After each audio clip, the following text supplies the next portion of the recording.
ഗതാഗതക്കുരുക്ക് തുടർക്കഥയായ കാട്ടാക്കടയിൽ കുരുക്കൊഴിവാക്കാൻ മുന്നിട്ടിറങ്ങി കാട്ടാക്കട പഞ്ചായത്ത്. മെയിൻ റോഡിലെ തിരക്കൊഴിവാക്കാൻ ഇടറോഡുകളിലെ തടസ്സങ്ങൾ ഒഴിവാക്കാനുള്ള നടപടികൾ ആരംഭിച്ചു. കാട്ടാക്കട BSNL റോഡിലേക്ക് കൂട്ടിയിട്ടിരിക്കുന്ന കല്ലുകൾ നീക്കം ചെയ്ത് പഞ്ചായത്ത് ഗതാഗതക്കുരുക്കൊഴിവാക്കാനുള്ള പ്രവർത്തനങ്ങൾക്ക് തുടക്കം കുറിച്ചു.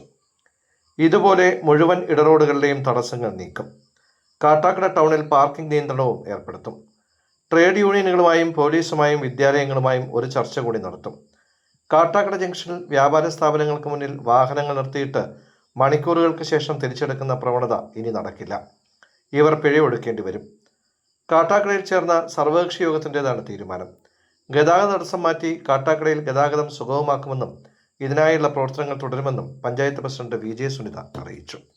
കാട്ടാക്കട ടൗണിലെ ഗതാഗത കുരുക്ക് പരിഹരിക്കുന്നതിന് വേണ്ടിയിട്ട് ഇന്ന് 3 മണിക്ക് ഗ്രാമപഞ്ചായത്തിൻ്റെ കോൺഫറൻസ് ഹാളിൽ ഒരു മീറ്റിംഗ് വിളിച്ചു.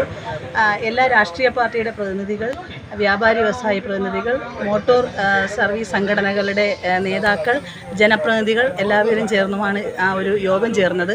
ആ ഒരു യോഗത്തിൽ എങ്ങനെയാണ് ഈ ഒരു പ്രശ്നത്തിന് പരിഹാരം കാണണം എന്നുള്ളൊരു വിശദമായ ചർച്ചയും അഭിപ്രായങ്ങളും നല്ല നല്ല നിർദ്ദേശങ്ങളും ഒക്കെ വന്നു.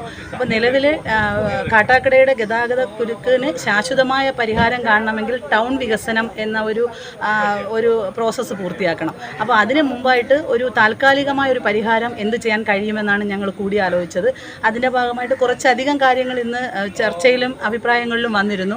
ബൈ റോഡുകൾ കൂടുതൽ ശക്തമാക്കിക്കൊണ്ട് ബൈ റോഡുകളുടെ തടസ്സം, ഇപ്പോൾ നമ്മൾ നിൽക്കുന്നത് BSNL റോഡിലാണ്. ഈ BSNL റോഡിൽ കുറച്ച് കരിങ്കല്ല് തുടങ്ങിയ കാര്യങ്ങളൊക്കെ കിടപ്പുണ്ട്. അപ്പോൾ മീറ്റിംഗ് കഴിഞ്ഞ് ഞങ്ങളെല്ലാവരും ഇങ്ങോട്ട് വരികയാണ് ഉണ്ടായത്. അപ്പോൾ ഇവിടുത്തെ ഈ റോഡിൻ്റെ കുറച്ച് സൈഡിലെ വിഷയങ്ങളൊക്കെ ഒഴിവാക്കി കഴിഞ്ഞാൽ ആ മൊഴിയൂർ റോഡ്, ആ കൃഷിഭവൻ, അതുവഴി കയറി ഇതുവഴി പോകാം. ടൗണിൽ കയറാത്ത വാഹനങ്ങളെല്ലാം കുറേ അധികം ഇതിലൂടെ നമുക്ക് കടത്തിവിടാൻ സാധിക്കും. പിന്നെ വ്യാപാരികൾ ഇനി ഇറക്കി വയ്ക്കുന്ന കച്ചവടക്കാരുണ്ടെങ്കിൽ അതൊക്കെ മാറ്റി നടപ്പാതകൾ ക്ലിയർ ചെയ്തുകൊണ്ട് ഇറക്കി വയ്പ്പ് ഒഴിവാക്കി നടപ്പാതകൾ, ആവശ്യമില്ലാത്ത ബോർഡുകളെല്ലാം മാറ്റി നടപ്പാതകൾ ക്ലിയറാക്കി കൊടുക്കാൻ ആ ഒരു തീരുമാനം എടുത്തിട്ടുണ്ട്.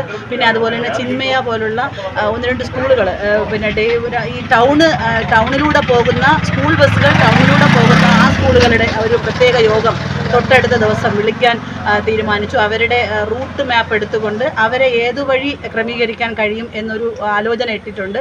പിന്നെ കടകളിൽ സാധനങ്ങൾ വാങ്ങാൻ വരുന്ന 2 വീലറുകൾ മാത്രമേ കടകളുടെ ഫ്രണ്ടിൽ വയ്ക്കാവൂ. ബാക്കി 2 വീലറുകൾക്ക് സാൽവേഷൻ ആർമി റോഡിലായിട്ട് ഒരു 2 വീലർ പാർക്കിംഗ് സംവിധാനം ഒരുക്കാൻ തീരുമാനിച്ചു. പിന്നെ ഈ ബൈ റോഡിന് സൈൻ ബോർഡുകളും കൂടെ, പ്രത്യേക സൈൻ ബോർഡ് കൂടെ കൊടുക്കാൻ പഞ്ചായത്ത് ഇപ്പോൾ തീരുമാനിച്ചിട്ടുണ്ട്. ഇന്ന് കൂടിയ മീറ്റിങ്ങിൽ എടുത്ത തീരുമാനമാണ്. പിന്നെ ടൗണിലെ KSRTC ബസ് സ്റ്റാൻഡിന് സമീപത്തുള്ള മീൻ കച്ചവടം പൂർണ്ണമായും പോലീസിൻ്റെ സഹായത്തോടു കൂടി നീക്കാൻ തീരുമാനിച്ചിട്ടുണ്ട്. എന്നാൽ ഇന്ന് അഭിപ്രായങ്ങൾ ഇന്ന് പൂർത്തീകരിച്ചിട്ടില്ല. ഇനിയും മോട്ടോർ തൊഴിലാളി സംഘടനകളുടെയും സ്കൂളുകാരുടെയും കൂടെ ഒരു മീറ്റിംഗ് വിളിച്ചു ചേർത്തതിന് ശേഷം മാത്രമേ ട്രാഫിക് റെഗുലേറ്ററി കമ്മിറ്റിയിലോട്ട് കടന്ന് ഈ തീരുമാനങ്ങളെല്ലാം ജോയിൻ്റ് RTOയും SHOയും ATOയും ഒക്കെ വിളിച്ചുകൊണ്ട് ഒരു മീറ്റിംഗും കൂടെ ചേർന്നതിന് ശേഷം തീരുമാനത്തിലേക്ക് പോകാനാണ് ഗ്രാമപഞ്ചായത്ത് തീരുമാനിച്ചിട്ടുള്ളത്.